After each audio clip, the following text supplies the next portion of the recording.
oh my God, my parents haven't saved a dime for retirement, and now they're turning to me for help. What do I do now? Well, first off, make sure you don't have this happen to you. How? By listening to Queer Money episode 302, because today we're sharing how you can talk to them about retirement and retirement tools like annuities to ensure that they have income all the way through retirement. Remember, we make the Queer Money podcast for you, so please post your money questions in the Queer Money Facebook group. We may answer your questions in an upcoming episode. Now, on with the show.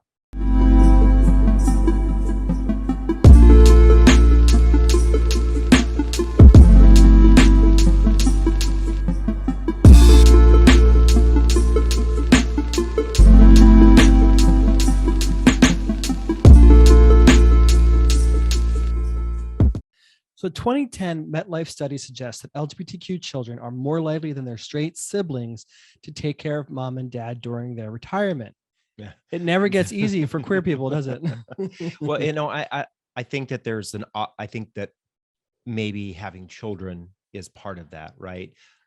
Parents assume that it's easier for somebody who doesn't have children to take care of them than someone who does. Right. And we know queer people in general, especially the LGs and Ts, don't necessarily have children as frequently as our straight peers. Yeah. And part of the reason why we're discussing this topic on this episode is because of the demographics of the listeners of our podcast. Right. Folks who listen to this podcast typically are at the age where their parents are either approaching retirement or are in retirement. And because we tend to have the responsibility of taking care of our parents as they age, that should also include taking care of them and their money. We're kind of continuing a conversation that we had on episode 178 of the Queer Money podcast with Cameron Huddleston, where we talked about how to have the money conversation with mom and dad.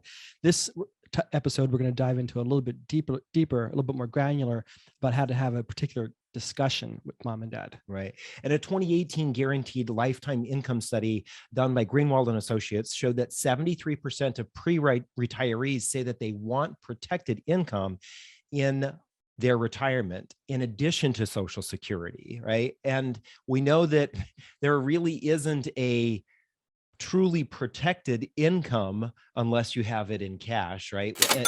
Especially if you're talking about investing. So that's why we want to provide people, especially when you're going to talk to your parents, your family members, about how to protect your parents when it comes to their financial assets in retirement, give them options. Yeah. And this is a point of financial insecurity for a lot of people, as for many people, Social Security, they don't think is going to be around, at least when they retire. And so for a lot of our listeners, that might be what one of your fears are.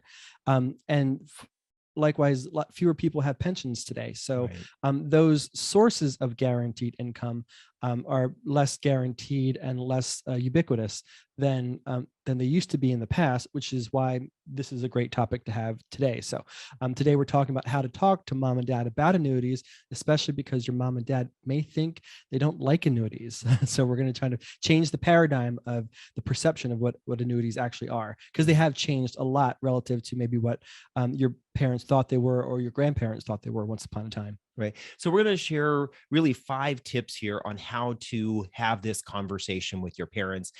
For the first tip is to actually commit to having the conversation with your parents, especially before it's too late. The reality is that a lot of us just assume our parents are completely ready, right? And Cameron shared with us on that episode 178 that we need to have the courage to have this money conversation with our parents. And the reason why she is really adamant about this is because she unfortunately had to have that conversation with her mother after it was too late. Her father had passed away, and the circumstances for her made it very difficult to have that money conversation, especially as her mother aged and started to have dementia. And so it became a very difficult conversation. She wants all of us to not have to deal with that, right? Yeah, and I think this is a scary topic for a lot of people, because money is a taboo topic to have. Should I even ask, is it appropriate for me to ask my mom and dad how much they have invested or how much money they have, So we got to break down these taboos and have the conversation, because we want to be able to address any fears in the beginning before things deteriorate, so that mom and dad are taken care of throughout their whole life. And worst case scenario, if you don't have the broad conversation about money with mom and dad, and something, either they can't make decisions for themselves anymore, or they pass away and nothing has been decided about their estate. Unfortunately, that falls into the responsibility of the state, and the state is going to assign a conservator of their estate, and so that can be costly. And the conservator is sometimes not you. You might not necessarily appreciate who the conservator is. So you want to have the courage to have this conversation so that you can guide the conversation. Tip number 2 is to talk to about their dreams. We talk a lot about hopes and dreams on this podcast, and we like to have sort of the scary conversation started around what is it you really want in life? What are your hopes and dreams? What do you see retirement, the perfect retirement looking like? Well, this applies to mom and dad the same way as it applies to having the conversation, maybe trying to get that conversation started with your partner or spouse. Focus on them, focus on their wishes and their deepest desires, right? So what's an ideal retirement look like for mom and dad? Have that conversation with them. Are there items on their bucket list that they'd like to check off? What does that look like for mom and dad? Focus on the big stuff first before you focus on the nitty gritty and the details. And I think one of the important things about doing that is it's a really hard conversation to start off with. Mom and dad, how do you feel about retirement? Do you think that you're prepared? Instead of starting off the conversation with what do you want to do in retirement, or what haven't you done in retirement? If you're already retired, what haven't you done in retirement that you want to do? How do we start that kind of conversation, right? Because once you're able to talk about those kinds of things, then maybe you can start talking about, and this is tip number 3, talk about those fears and concerns that they have about retirement. Focus on them. What are their anxieties about retirement? And it's quite possible that they do have some financial anxiety or insecurities around retirement. They may be having a fear that a lot of LGBT folks have, but I think a larger number of people in general have, is this fear of outliving the money that they have. A lot of us fear, especially if we don't have a whole lot, or we come from a family that has taught us a scarcity mindset, we may have this fear of never having enough, dying on the streets. I oftentimes hear this scenario, and it was actually even brought up in a Golden Girls episode, right? of the bag woman living on the street, right? And they asked the question in that episode, what is it that she did anything different than that they did, and to be able to live in that situation? We know that we don't want to live that way. We don't want our parents to end up living that way, right? So let's talk about the fears as well, because once we start talking about the fears, then we can figure out, how do we address those fears? And that leads a great way to point number 4, David. It's like you've done this before. Step number 4 is to get real, right? You talk about the hopes and dreams, lofty things. Ideally, mom and dad will be able to check all those boxes. You talk about some of the fears, which may be valid or maybe invalid. But you're never truly going to know unless step number 4, you do the math. You have to actually crunch the numbers, right? You got to pull out all the account statements. You got to pull out the spreadsheets. You got to pull out the calculator. We know nobody likes that stuff, but it's very important that you do, because unless you actually put pen to paper and you see the numbers, you can't really know exactly where your parents stand for retirement and whether or not they can have a safe and secure retirement, let alone be able to have the retirement of their dreams. And as David said, a lot of us sort of assume that our parents probably did better with their money, right? They've got everything rock solid. They don't have any fears or concerns. Unfortunately, most of us have fears and concerns. And the ugly truth is that 49% of adults 55 to 66 years old had no personal savings retirement in 2017. Yeah. And so that's 49%. I mean, that's like, might as well just round up. It's 50% of the country is not prepared for retirement. Right. And the other numbers show that individuals who do have money saved, it's not a significant amount. Individuals who are 50 and older have about $200,000 to $230,000 saved. Recently, I think it was in 2019, there was an article on CNBC that showed the average individual is going to spend $280,000 in healthcare money just during retirement. So if you have $200,000 to $230,000 saved, you might be thinking that you're doing well, but the vast majority of that money could be eaten up by healthcare costs, right? So I think that's why it is really important to do the math. You really want to talk to your parents. Okay, how much have you saved? What kinds of savings savings do you have? How much are you going to get from Social Security? You know, I think this is a number that a lot of us are somewhat oblivious to, especially the younger folks, how much we will get in Social Security, or should expect to get in Social Security. So go to mysocialsecurity.gov, or go to ssa.gov and open up your My Social Security account. You can do this for yourself. You can do this for your parents. Every single one of us, especially if you're, I want to say 40 and older, you need to check this account first to make sure that you're qualified. It's surprising how many people are going to retire who are not qualified because they simply haven't worked enough. They haven't put in enough hours to qualify for Social Security. But on top of that, you want to be prepared to understand how much money they're going to get from Social Security. The closer you are to retirement today, or the closer you are to the age in which you take Social Security, the higher the likelihood is that you're going to be getting that money, right? So, yeah, hopefully, exactly. Right. Then you also want to ask, how aggressive will mom and dad keep their portfolio through retirement? How long can they live on the Social Security they think that they're going to get and their retirement money? Also ask more holistic questions about their overall financial plan. Do they have life insurance on each other? And if so, how much? And is that an adequate amount on each other? Do they have long-term care insurance on for each other? And if so, how much? How is their health?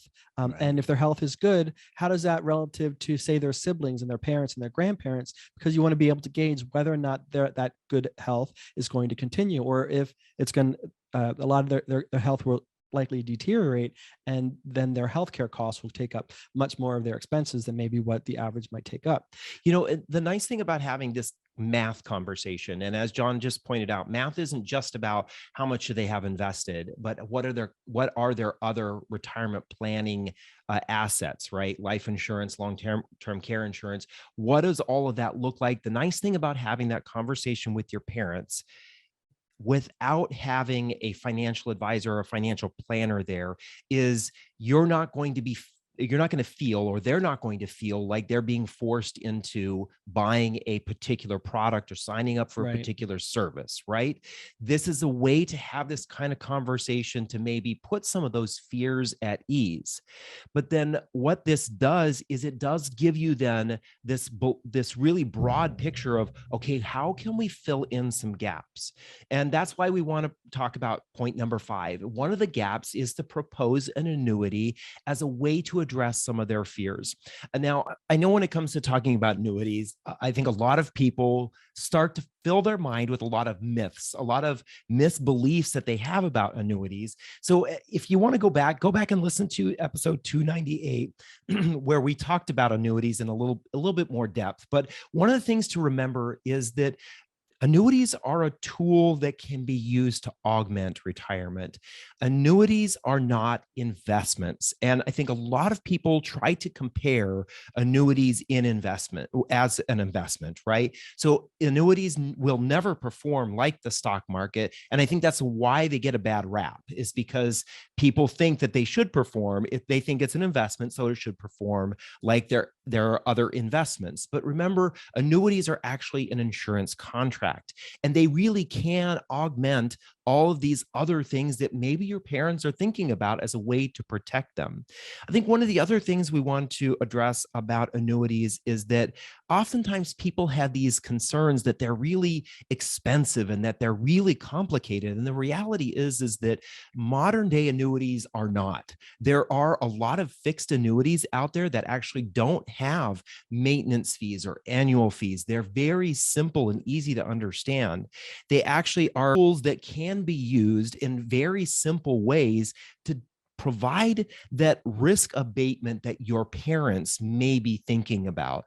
It may help them get over some of the fears. Remember, just like with every investment product, the more complex it is, the more it's going to cost. The easier it is for you to understand, probably the easier it is for your parents to understand, and easier for you to use it as a tool in their retirement planning. Ultimately, in summary, other than Social Security, which many people think won't last, and pensions, which many people don't have, annuities are the only product that can guarantee a stream of income that you can't outlive. And that's the whole reason why we're covering this topic today. Right. I do remember, this is an interesting point. I remember when I was on the phones and I was talking to individuals back in my day when I worked in investments, and I had a woman call in 2008, and she said, I guess I'm going to have to die sooner now, 10 years sooner, because of the crash in the stock market, right? That's not a conversation you want to have with your mom and dad. And this is one way to abate some of that risk. Exactly. Now, step number 6 is a pro tip that we have for you to address some of these concerns and to make sure you have the appropriate conversation with mom and dad the right way. We encourage you to go to visit our partners at Gainbridge at gainbridge.life. They have a treasure trove of information there specifically designed to help you prepare to become a financial caregiver. They have training and reading material on how to become a financial caregiver, ways to manage finances through the loss of a loved one, if that's something that you've experienced, how to spot and report financial abuse, which your parents may be experiencing, identity theft or financial abuse from someone they connected with online or the actual financial planner that they might be working with.